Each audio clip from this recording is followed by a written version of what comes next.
All right, well, Mel Tucker, he might be out as a head football coach at Michigan State University, but the Title IX hearing is still set to go this week at the university. A short time ago, I talked with Elizabeth Abnauer. She is an attorney out of Lansing who specializes in Title IX. We talked about the process for Thursday and Friday. So, Liz, if Mel Tucker has already been fired by Michigan State University, why do they still have to go through the Title IX hearing process? So, in fact, an institution doesn't have to still go through the hearing process. If a respondent has left an institution, they can stop the process if they want to.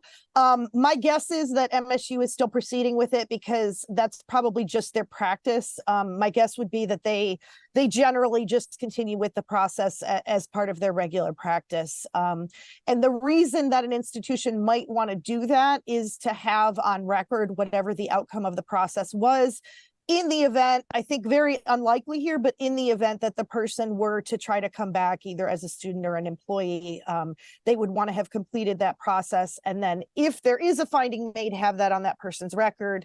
If there's no finding made, then obviously that's not relevant. Is it anything that Michigan State can use or even Mel Tucker can use in litigation or saying wrongful termination? Can this be used? Absolutely. Yeah. I mean, both the process and the outcome can be used. My guess would be, I'm just speculating here, but my guess would be that Tucker's attorneys are probably hoping at this point that there is a finding against him in this process, because then that'll be another argument that they can make that the process was flawed. Everything was kind of set up against him from the beginning, that MSU was using this as a way to try to get rid of him, which is what some of his arguments have been up to this point. Liz, explain for us what is going to happen starting tomorrow and Friday. How does this process actually play out? Who's in there? What is the room? Where does it happen?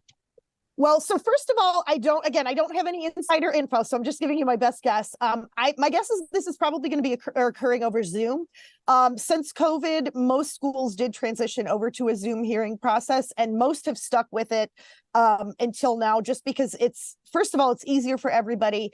Second of all, there's always a concern about whether the parties are going to be uncomfortable in the room together with each other. If everybody's over Zoom, you don't have to worry about that. And in this case, I think there's an outside hearing officer. I don't recall where she's from, but then you don't have to worry about transporting a hearing officer to a physical location.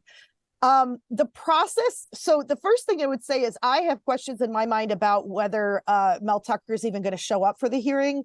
You don't have to. And particularly at this point, given that he's already been terminated, there's not a lot of incentive for him to do so, because obviously the desired outcome of staying on board at MSU is already gone. But the hearing will proceed regardless, as long as at least Brenda shows up. And it's limited what happens in these hearings.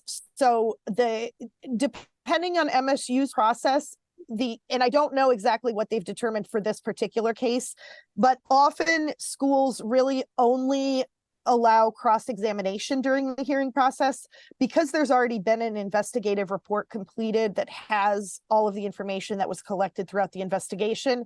It's not like a court hearing where you would have an extended period of direct examination of somebody kind of telling their own account of what happened. The investigation report itself is considered to be that portion of the hearing, more or less. So the hearing officer will already have that investigative report.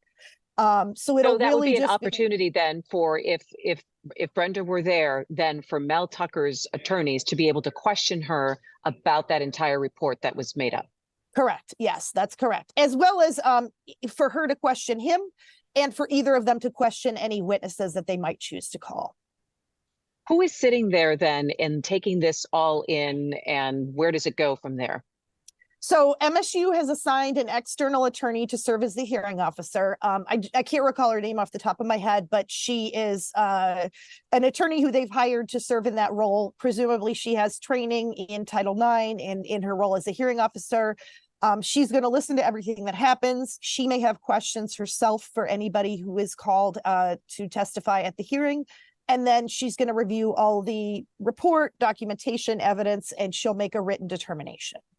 And when can we expect in terms of timeline a written determination, usually in these types of cases? It can take a while. I can't recall off the top of my head what MSU's policy says. I want to say I think they have maybe 30 days for a hearing officer to issue a decision, but don't quote me on that. I'm not 100% sure on that. I have seen situations where it's taken significantly longer. Given what we know about this case, that there is substantial documentation. I think I've read there's over 1,000 pages of evidence in including the investigative report. That might take longer, just depending on how long it takes the hearing officer to review everything.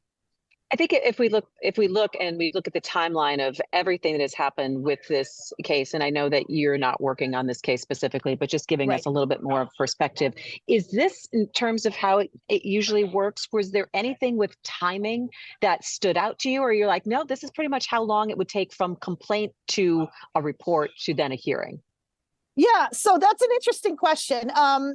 Years ago, there was guidance issued by the Department of Education that said that these type of proceedings, investigations and everything, should be completed within 60 days. That timeline was rescinded back in, I want to say 2020 or a little bit before that. At any rate, there's no requirement from the federal government at this point. Often schools have their own timeline in their policies, and MSU's, I believe, is 120 days that these are supposed to be completed from start to finish. But that's often more of a goal than reality. Unfortunately, and I don't think this is a good thing, but unfortunately, this does seem to be a fairly expected timeline in my mind for how long this is taking. There were a lot of individuals that had to be interviewed. My understanding is that the respondent took some months to decide to meet with the investigator. There was a lot of evidence and documentation to collect. So for me, looking at it, this is about an average timeline for this level of complexity of an investigation. That being said, I think it's too long overall. I mean, this is a long time for a person to have to wait to get an outcome, whether they're a complainant or a respondent. What do we maybe don't completely understand about Title IX investigations? It feels like that we've heard so much about it now, but are there things that we as the public don't completely understand about how these are used? I think one of the things is that I think people have an expectation that it's going to occur like a criminal justice process. This idea that someone would have to be found guilty beyond a reasonable doubt, or that the process itself is unfair because of certain of the procedural aspects of it here. So, for example, the fact that someone could be making a determination based on a lot of circumstantial evidence rather than direct evidence, because, for example, in this case, neither party had copies of text messages anymore. So, I've seen some commentary online of like, well, how can you even decide anything if there's no evidence? It's a different process. I mean, it's essentially analogous to an internal human resources investigation. It's not analogous to any sort of, criminal justice process. It's really a lot more of an employer looking at the situation and saying, is this somebody who's following our policies? And if not, is this somebody who we want to continue to employ? I mean, really, that's a lot more analogous to a Title IX investigation than anything else. You've had some experience with Michigan State and Title IX and working with them. So much criticism has come out against the university saying you should have said what you couldn't say. You should have been more forthright or transparent. Was the university's hands tied here? Or when you look at what they've been able to say and not been able to say, do you feel that this is pretty much all they could have done? It's really hard for me to say that, not knowing what's going on the inside. There have been some differing accounts of who knew what when in the process, and I don't know who knew what when internally in terms of administrators. I do think that it's limited what they can say, particularly when it's a situation involving Title IX, because there is an expectation that it will be a private process.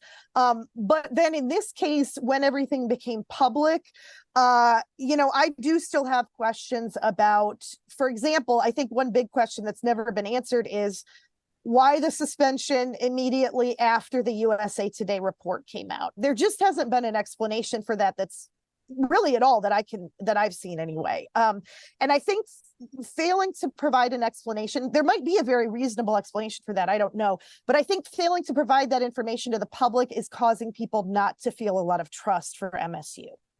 Liv Abnauer, thanks so much for joining me. I really appreciate this and kind of really kind of walking us through everything and helping us understand. Appreciate it. We'll call on you again for sure. Thank you, Christy. Good to talk with you. Hey, it's good to talk to you. All right, and those hearings are supposed to be tomorrow and Friday. We'll keep you posted, of course, on clickondetroit.com.